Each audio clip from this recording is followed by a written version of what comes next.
today we're going to be talking about something that's always topical. That is the subject of marriage. Marriage, whether it's in your early to mid 20s or much later, being your late 20s to your late 30s or whenever. And I've got someone that has a bit of knowledge on this. My big sister, Ify. Hi, Ify. Hello. Right, so we're going to jump right into it. Ify, tell us a bit about your personal biography, I mean your dating life. So starting from obviously meeting your husband, onto your nuclear family, like all the things that's happened since then, and then your current nuclear family, where you are right now. Okay. So in terms of dating history, there's not much dating history. I met my husband in 2004, 2005. I was about 20, early 20s, very early 20s. And we worked together, incidentally. And that helped me get to know him. But we didn't get married until 2009, after I graduated from uni. That was when we got married, because then I was sure that, okay, uni's done, I can focus on this, and yeah. And now we have, we've been married, so we got married in 2009, we've been married for 10 years plus, and we have 3 lovely young boys. Yeah, that's correct. So, you met your husband, like you said, at the age of 2021. Yeah. So fairly early. Tell us then, what were the key traits that you were looking out for, if you were looking out for it, or what are the key traits that told you that this is the person I'm most likely to marry, this is the kind of man I want to marry? I think what I liked, what stood out for me was his authority. Okay. I like the way. Yeah, I like the way he took charge.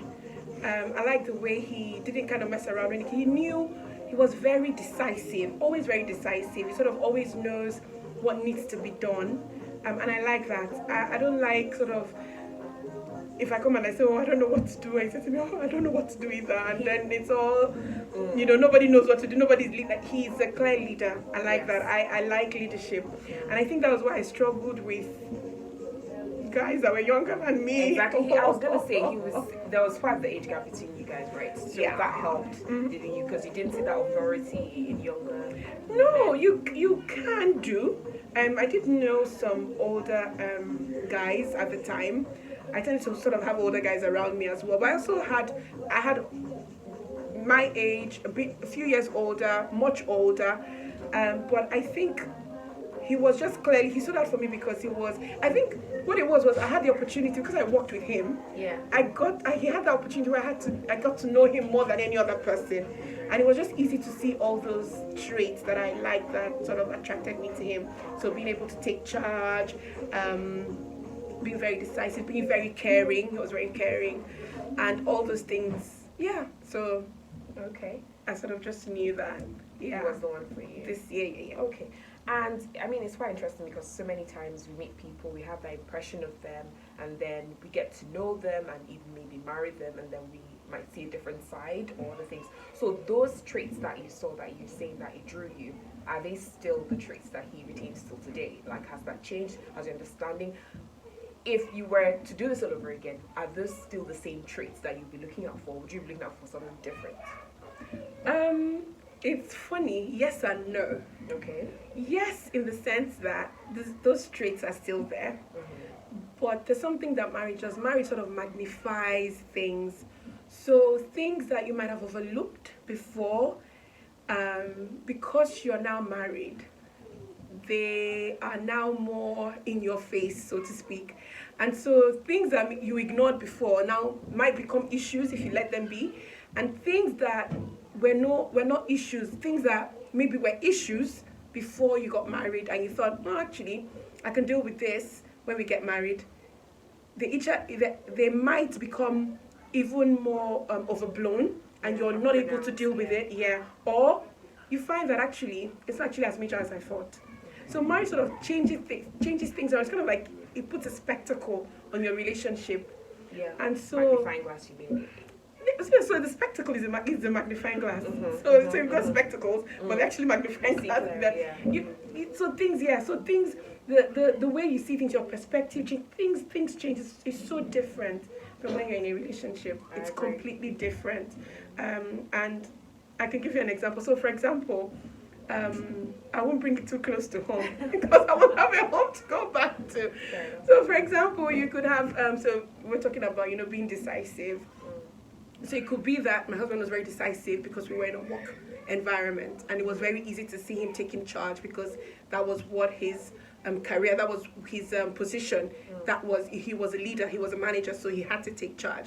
And maybe there's some other areas at home where I would actually like him to take charge, and I don't see him taking charge, and then I might start feeling a bit like, oh, but I thought this is all you. Yes. Do you understand? So there is that give and take. So there might be a character trait that you've noticed that you like in a partner or a partner to be, but don't think that you necessarily will see it exactly across all parts of his character. Yeah. Yeah. Okay. Fair enough. And so, in essence, I mean, you've already sort of given us a head start on that. But if you were to summarize the first 2-3 years of marriage, how would you describe that? How long did the honeymoon period, where you have rose-tinted glasses and all that, how long did that whole honeymoon period last for you? And what's the first 2-3 years of marriage like? I don't know that. For me, I think this is the time I'm enjoying my honeymoon period. If I'm being honest. Expand on that. Well, because I think the first 2-3 years is really, I guess it's different for everyone. If you're in a relationship where your family situation is that it's just you and your husband to the exclusion of every other person, you might possibly, and you decide, okay, you've set goals that we're not going to have any children. It's just going to be me, you, traveling, doing all these things that are all ticking off our bucket list. We're going to do this, we're going to do that. If that is the way you've gone about your relationship, you probably will extend that honeymoon period. But we didn't approach it that way. And we just sort of, I remember my dad calling me like the next day after we got married, just the very next morning. And he was like, so how is married life? And I'm like, Daddy, like, I don't know, am I supposed to feel any different? Honestly, nothing amazing changes, yeah. But, exactly. But first 2-3 years, what word would I use? They were challenging. I think that's the most honest phrase I could use. Yeah, challenging, but not insurmountably so, but challenging. Challenging in the sense that different cultures, different personality, completely different personalities, and we had to learn to. So, what we knew about each other dating was very different from being married. We're now always literally in each other's face, and so we had to get to know that side. It's honestly kind of like, the person you're dating is no longer, it's just a totally new person, and you need to start relearning. What the dating does, I think, is just to say, if I step in, will I be committed enough to go the long haul no matter what happens? Dating is just literally a window into, am I willing to step in and no matter what happens, stick by this person? Okay. I think that's what dating really is, because if you use your dating as an indication of what married life might be, you might get it very, very, very, very wrong. And so the first couple of years, that's quite deep. The first couple of years were challenging, but as I said, obviously we surmounted it to be here, getting to know each other, and just bearing. I think though, if there was one thing that stood out for me, one thing I think is the most important thing, those first few years, be tolerance. Tolerance. You get mad, very mad. You get very angry. Be like, what on earth did I do? How did I get myself here? Yeah. Can I turn back the hands of time even? Am I married to the wrong person? That might even happen in the first month, first week perhaps. But understand that just as you're learning a new side, a new face of your spouse is also learning a new side and a new face of you. No one is perfect.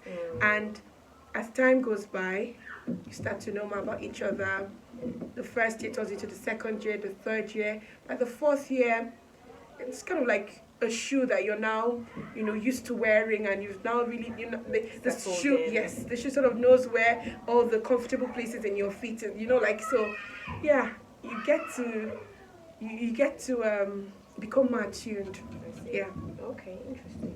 So, is there anything then that if you went back you would do differently? during your dating period? Like, do you think anything that you could do would have prepared you better, or would have helped you even better? Yes. So tell us.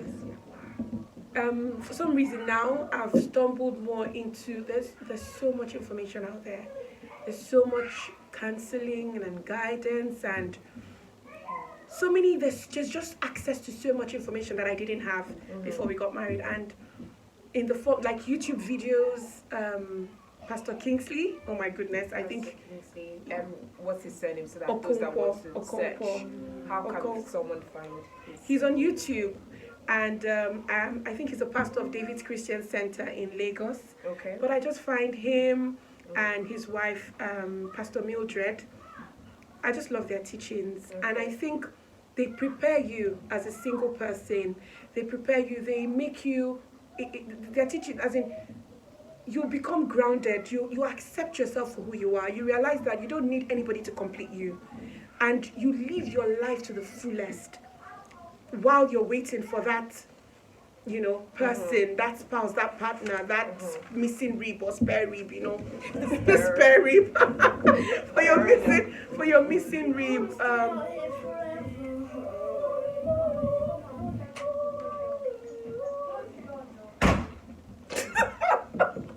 Summarize for us then.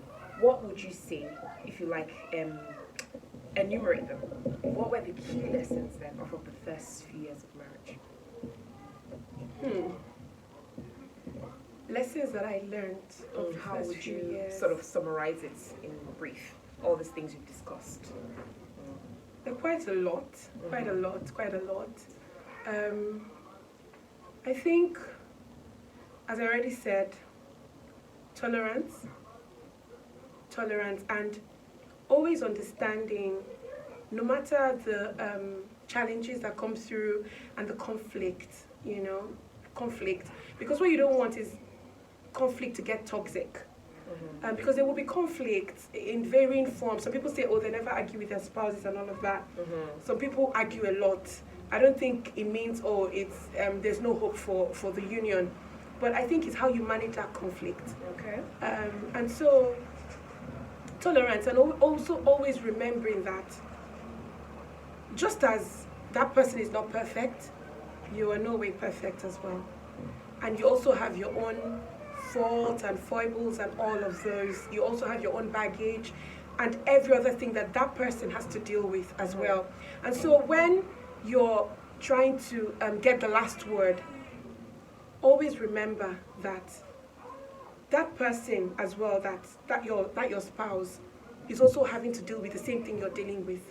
You're fighting together, not fighting against each other. You're on the same team. So that was going to be my next point. Okay. So the first thing is to remember that no one is perfect. Just as you have all this, so some people now have a list of, oh, you're not this, you're not that, you're not that, you're not that. If you also started listing your own faults, you're not this, you're not that, you're not that, you're not that. So there's all of that. And then what you said, you're on the same side. We're trying to work together to make something work. We've not been brought up together. Even siblings fight. True. Even siblings have conflict, very terrible conflict. How much more, two different parties that are joined together in marriage. But what you always remember is that we've come together for a purpose. We want to make this work. And so if you remember that in everything that you're doing it from a point of unity. You're doing it from a point of commitment. It helps to resolve issues that basically helps to resolve stories that touch. It helps to avoid stories that touch, So always remember that. What else would I say that I learned? An outlet. I like taking walks. I like journaling. I journal a lot. It helps to keep me grounded. Yeah, so if there's an out channel, something that you like doing, it helps, rather than pouring out all your anger and everything that you want to say, on your spouse. If you're angry, I did this, but I've learned now that it's not the right thing to do. I would say every single thing that comes to my mind. It doesn't help, because you end up regretting half of what you said. The things that you say in anger, the things that it's hard, and we're like that because you're hot and you want to hot back. True. That's what it is most of the time. Yeah, but if you remember the first thing, which is that just as And most of these things is actually down to communication, because no one, your husband will not go out of his way to hurt you, unless obviously there are other issues that could. Yes, exactly. But generally speaking, he wouldn't be going out of his way to hurt you, and you wouldn't be going out of your way to hurt him as well. What if you've explained and you've communicated how you don't like a certain thing or how you prefer a certain thing, and they're still not getting it? What do you then do? Like, don't you in that sense, couldn't you be forgiven for thinking that this is deliberate, that they are taking the piss, so to speak? I don't think so, because I've learned that honestly, the way that men are wired, so different from the way women are wired. Okay. You could tell a woman, don't do this, I don't want it, and explain why, and they'll take it, they'll understand where you're coming from. But you see, like the case of the toothpaste, and putting the toilet seat up, putting the seat up, putting it down, all those things, don't even. Well, I don't know. For some people, it's a major issue. It's a deal breaker. Yeah? And so for some, it's not. But I think at the end of the day, if you said it over and over and over again, and the person is still not listening, you can only just take it to God. And I think that's another thing that I had to learn, is that you can't go into marriage thinking to change somebody. You need to be happy with the package you see in front of you, or is it so much about telling yourself, if this person doesn't change, am I happy with this person? Would I still want to be in it? Is that a good question? Because I've seen people literally say, do not marry an expectation. Marry what is in front of you. There is that, but the problem with that statement is that you don't see all of a man while you're dating. That's so how do you know what to marry? So for me, it's really back again to what I said, that when you're dating, is that there must be something that you've seen. There must be something in you that tells you, you know what? I don't know what marriage with this man might be like, but I'm willing to go through it and stand by him, no matter what happens, because of this thing that I've seen. I'm committed to this, however it turns out. And I guess that's what makes you take your vow and go for better, for worse, in sickness, and in death, till death do us part. Really, you need to come to that point. So I think I led you out a bit. So you're going to conclude on your third point. So is there any other thing I'll say? So way out. Communication is key. You know, it's not always good to say everything that comes into your mind when you're angry. It's not always good to try to hurt back. It's hard. Sometimes the best thing you can do is actually to leave that space. And I've learned, you know, usually I'm very quick-tempered. So I want to get things off my chest as it occurs to me. But in latter years, I've learned that might not always be the best thing. Leave it. Let the anger go away. Let the hurt go away. Let all the other things that would obscure my communication when I go back to my husband to talk to him about it, let all those things go away. So that when I come back to him later on, maybe the next day or later on in the evening, I'm no longer hurt, no, but I'm able to talk and he's able to understand where I'm coming from. I'm no longer just throwing babs, you know, I'm speaking from the heart, and I'm trying to bring him into my world to understand what I mean and where I'm coming from. And he sees more better clarity and more understanding. Less anger, more clarity. Exactly. So I think those will be my learning points from the first 3 years of marriage. Okay. So one of the, I think, benefits of having an older sister like yourself that's so wise is that I have the benefit of being able to ask you your views and opinions on things that I've learned about a lot from you over the years.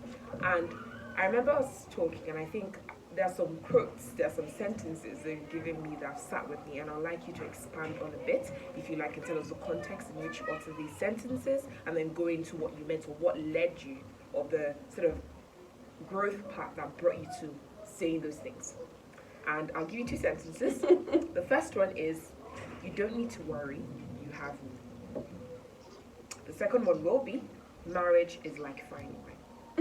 Specifically talking about the biblical example of the wedding of Cana. I think that was the first miracle of Jesus. So, but let's start with the first one, which is, you don't need to worry, you have me. Can you give us a bit of context? So sometimes, you know, in the trials of life and all whatnot, you know, things could happen any manner of anything could happen really, and maybe your husband is not happy. In this particular instance, my husband was a bit what maybe sad, maybe downcast. Downcast, I think would be the right word. And I think he just needed encouraging. And I tried encouraging him in all the ways anyhow, and it really wasn't working. And so I said to him, listen, there's one thing that you have that other people don't have. And that made him like look up, sit up, and he's like, okay, thinking, what is it? And I said, you have me. Okay. And what I meant by that, and I really did mean it. Okay. And he has me in the sense that, because Hangwa, before you go in, and I can't wait to hear what you have to say. I feel that this is not something you'll necessarily have said within your first few years of marriage. oh no. Exactly. Because I've lived with you for so long, particularly during those years and even now. So I've seen a lot of growth, I've seen a lot of progression, I've seen a lot of you growing in confidence as a wife and as a mother. So I really want you to sort of just draw on that rope as well in your explanation. Yeah. That's what I think if I started, I'll probably sleep here tonight. Okay, summarize this. I'll try summarizing it. But I think what it is you're right. I've grown into being a wife. I've grown into my role. As the years go by, I understand better my role as wife, mother, and what those words actually mean. And more than anything, I realize, I begin to understand the spiritual responsibility and the authority that God has placed in me as a wife and as a mother. Okay. I begin to see that a lot rests on my shoulders. I begin to see that I'm literally kind of like the gatekeeper of my home. Okay. And not just my home, but the gatekeeper of my husband's life and my children. And so just the Bible phrase, that verse that says, he that finds a wife finds a good thing. Okay. I mean, we always say it, we know it. It's a very popular phrase, even a cliche. You know, people say it all the time. Yes. But what does it really mean? And for me, that's what encapsulates what I just said in terms of like, you don't have to worry, you have me. Yes. You have a wife. And a wife is not just a woman. A wife is someone that prayer covers you. A wife is someone that makes you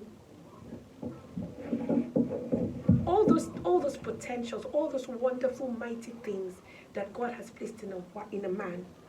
A wife encourages you and draws them out from you one by one, with patience, with tolerance. There is so much, right? And I'm only learning these things. I've only just started to realize them, and I'm nowhere near. It's not a job that you can finish, but it's a daily walk. Okay. And the Holy Spirit empowers me. But it's something, it's a revelation that I've started to walk in recently, very recently. Okay. And the more... What encouraged you, what opened your eyes to this in many ways? Is it your prayer? Because I know you're someone that prays. Your faith is a central part of who you are. Is it your faith? Is it your walk with God? Is it just growing organically as a human being? All of the above. Okay. All of the above. As I've grown deeper, so at some point I was thinking to myself, like, there is a satisfaction and a fullness that one derives from being married. Okay. And I felt like I wasn't functioning in all of that. Okay. I wasn't flourishing. Okay. As I know God wants me to. Okay. You know? But it wasn't something that was ever a prayer point. It was just something I had at the back of my mind, like, I should be doing more. I should be a bit more connected. I'm not sure if I can find the right words. I just knew there was just something there. Something was missing. I think missing from me, I really don't know. Okay. But I was sure that I was in the right place, you know. But I just felt like there's a missing piece. Okay. You know? But again, I didn't use it as a prayer point. But the pandemic has really helped me in my walk with God. Okay. So I've become more conversational with Him. It's no longer I've just laid down to pray and I've prayed and that's it. I've come to know my God. And when I say I've come to know my God, I'm not saying it as something I've done and dusted. It's a knowing. It's a present continuous thing. Okay. Every day I just bask in a new revelation. And as I've drawn closer to him, he has opened my eyes to other things. You know, it's really hard to pinpoint. It's really hard to sort of like say, oh, this is this or this is this. But someone that has really helped me in my marriage, someone that's really helped me in understanding that I have a purpose as a wife is Pastor Mildred Okonkwo, Pastor Kingsley's wife. I've mentioned him before. Yes, you mentioned. Yes, in the video. you know, she's someone I've followed. She's someone that currently mentors me as well. Okay. And I when she speaks about marriage and when she speaks at her teachings, there's a resounding. There's just something in me that just knows that this is the truth. It just sounds so much like truth to me, and my heart accepts it wholeheartedly. Okay. And in my walk with God, it just expounds it even more. Okay. And so, as I've grown in God and in my relationship with Him, He's helped me understand who I am in Him, what my role is as a wife, and help me understand that even though the responsibility is huge, it is huge, I can see what is at stake if I don't rise up to that responsibility. Okay. But He doesn't leave me without help. As I walk with Him, He continues to lead me and to show me how to, and He just makes things fall into place. Okay. The only focus just has to be Him. I see. I mean, you mentioned all of this. You mentioned how you felt this responsibility, how you became more aware, not just feeling, you became more aware of your responsibilities as a wife, what you have to do and all of that. Shouldn't it be two ways? Like, shouldn't the man also be doing? So isn't it? These responsibilities you mentioned is not just a wife thing, right? It's a both of us thing. The husband has to do it too. It can't just be all one-sided. You're talking about prayer covering your husband, great, but your husband has to prayer cover you too. I'm saying this because I get the impression a lot of young men, particularly these days, they are looking for someone, the wife that'll just be praying for them while they go and do their thing, no matter what that thing is. Whether it's cheating, whether it's being good, a good husband, whatever it is, they just want someone to prayer cover them because their mothers have done it and they feel, oh, this is what my wife should be doing. But I'm thinking actually, biblically, it's the husband that should wash the wife with the word and present her without spot or wrinkle, the same way Jesus presents the church without spot or wrinkle to the Creator. You're smiling. No, but this is what it should be. Because how can you cede spiritual authority? I know right now we're going quite spiritual and that is not necessarily the thrust of the video, but I think this is such an important angle because there are people out there that approach the whole concept of dating and marriage from a spiritual and Christian perspective. So I want this to touch that. The thing about it is that I can only talk about me and my responsibilities and how, you know, when God, so we're going spiritual, I understand what, so this is my own viewpoint, you know, this is what I think. The man has his role to play and the woman has her role to play. Okay.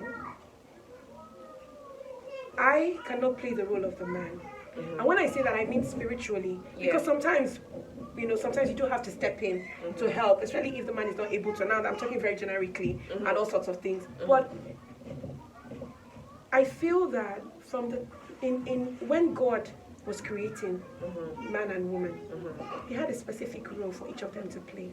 And together, they were supposed to achieve the purpose He wanted them to achieve together. Now, I have my role to play, and my husband has his role to play. I would pray that my husband fulfills his role. In my prayers, I'm not praying to take over. I'm not praying as a spiritual head of my home, so to speak. I'm praying that all those things that you're talking about, I'm praying. So when I'm talking about prayer covering if I'm prayer covering my husband, I'm prayer covering myself. Because if he's the head of the home and he's not prayer covered, if anything happens to him, it happens to me. It happens to the children. So you see it as pretty much taking care of all that concerns you. Basically, that's what it is. Okay, so I just think if all is well with my husband, all will be well with me and all will be well with my home. If my husband is happy, then he will want to make me happy and my children will be happy. It's really to me as simple as that. Okay, fair enough. Yeah. So, in a nutshell, then, do you want to summarize what's that? You don't need to worry. You have a full content. So you don't need to worry, you have me in the sense that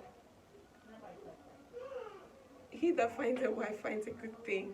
And I'm saying it for you. Yeah, and whatever it is that you need, because you have me.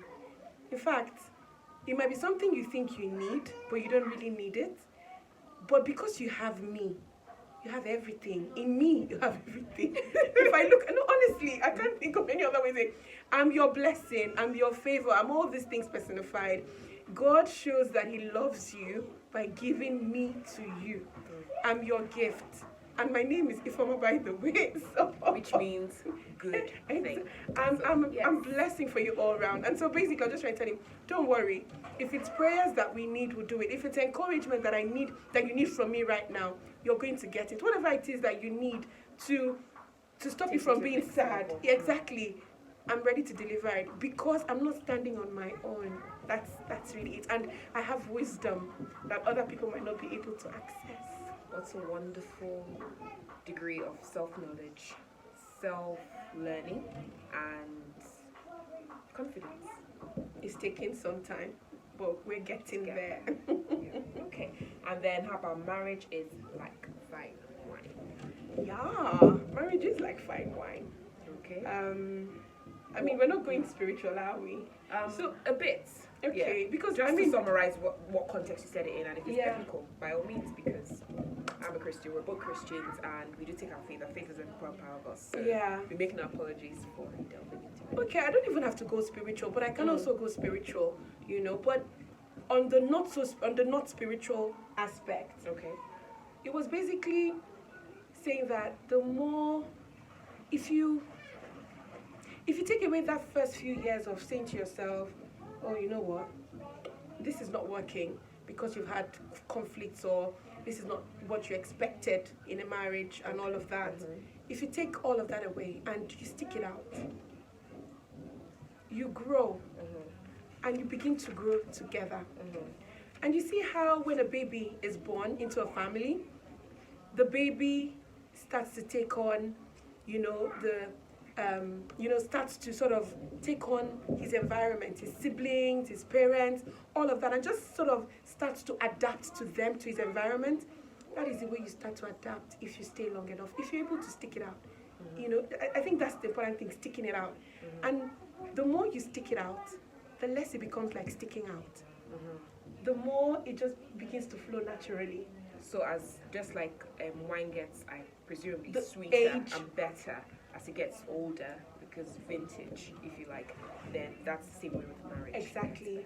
The satisfaction I have now, and I've not arrived. I'm not saying everything is all hunky dory with me. No, but I'm content.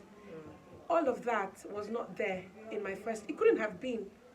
There was still that work, that sharpening of There each was other still, to be done. there was still that learning. Yeah. It's not like I'm not learning now, but I'm happy to learn now. If something happens, I don't react in the same way I reacted in my first year of marriage, in my second year of marriage. Exactly. I now know better the things that set my husband off, and I try to avoid it, except I'm trying to be very naughty. And he's learned you as well. And exactly. And now I know if I want him to listen better, I try not to disturb him when he's watching a football match, because there's nothing that you're saying there that Little practical things. all those things Those they little things, they do might, you matter. say them and it's like, oh, it's a joke, but it actually, all those things, they're important. If you want the to be little listened to, you things, need to yeah. think about the time. You need to think about all those things. So things like that, they become more second nature. And as they become second nature, marriage becomes more enjoyable. And going to the spiritual aspect, we see obviously at the wedding at Cana. I could go into a long spiel on that, but just to keep it short, I just found it amazing that it was water that was turned into wine. And so it's not so much as, so at the beginning, they obviously had wine at the wedding. Yes. They had wine. They had probably sweet wine, Let's call that the whole dating euphoria and all of that. Yeah. Oh, yeah. So they did have wine. They had something good going. But when they invited Jesus, into that wedding. And when they went in, when the wine ran out, When they asked because him to take over. when they asked him to take over, but remember the wine ran out. Yes, it did. And so when you're going on human steam, it will run out. Eventually. When you're going on the whole dating steam, it will run out. When you're going on the whole attraction, love steam, it will run out. Butterflies in your stomach. It will all run that out. stuff. That's not what sustains a marriage. No. It doesn't sustain a marriage. And so at that point, when it runs out, what do you do? What do you hold on to? The world decides that I'm not in love with you. So what's the point? Let's end it here. and that's literally it. And that is it. Or they start entanglements. Exactly. But it's not supposed to be like that. I don't believe it's supposed to be like that. But with this particular couple, they were so blessed that they had Jesus at that ceremony. They were blessed enough that he was there. And so when it ran out, because he did run out, with what we pray, when we start off with him, it would not run out. It doesn't run out. That's for me, that's the learning. Mm-hmm. But even if you have to invite him. Even if he wasn't there in the beginning, for some reason or the other, whatever reason, it's still redeemable when he gets into it. And remember that we're not talking about, when there are like bigger issues like domestic violence and all of that. Yeah. We're just talking generally, and then you invite him in. He makes the wine sweeter than what it was in the beginning. So better than the dating, the butterflies. I'll leave it at that. Exactly. Yeah. Thank you so much you're for sharing all this wisdom with us. But before you leave, there's one more thing I need to ask you, which is, so for the young men and young women out there doing good things with their lives, achieving at the workplace, achieving educationally or whatever, just doing good things, so they're not sitting around idly or anything like that. But, they've maybe been on a dating journey or not or whatever, but the bottom line is they would like to settle down and they feel maybe things are just not working in this area of their lives and, and they're wondering what to do. What would be your advice to them as a sort of big sis or surrogate big sis to them? Like, what would you say? What words of wisdom would you leave to encourage them on their journey? Like, yeah, tell us. Please, live your life to the fullest. Live your life to the fullest. That I can't think of anything else to say than that. If you want to travel, go around the world. Whatever it is that, just everything that you've ever wanted to do. And maybe you say to me, oh, you wanted to do it with someone. Start doing it by yourself. Honestly, live your best life. Live your best life. Live your best life.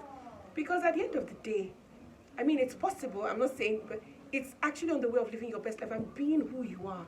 You can't sit down on one side waiting for someone to complete you. No, you're complete as you are. You don't need anyone to complete you. It's as you're living that best life and doing all the things that bring you joy, all the things that bring you happiness, that someone sees you and says, wow, I love the joy, I love the peace and the life that is exuding from this person, and I just want to be a part of it. And that, for me, is the best platform and foundation for a long-lasting relationship. Yeah, I agree. I think happy, complete people do tend to draw people to themselves. Obviously, sadly, you can draw all sorts, but generally, a complete person is not in any hurry. It's going to be discriminating most of the time in their selection. So, thank you, sis, for that very good advice. And that's it from us. I hope this was informative. I hope this helped. And don't forget to subscribe. Just hit that subscribe button down below. All right, have a good one, guys, and see you on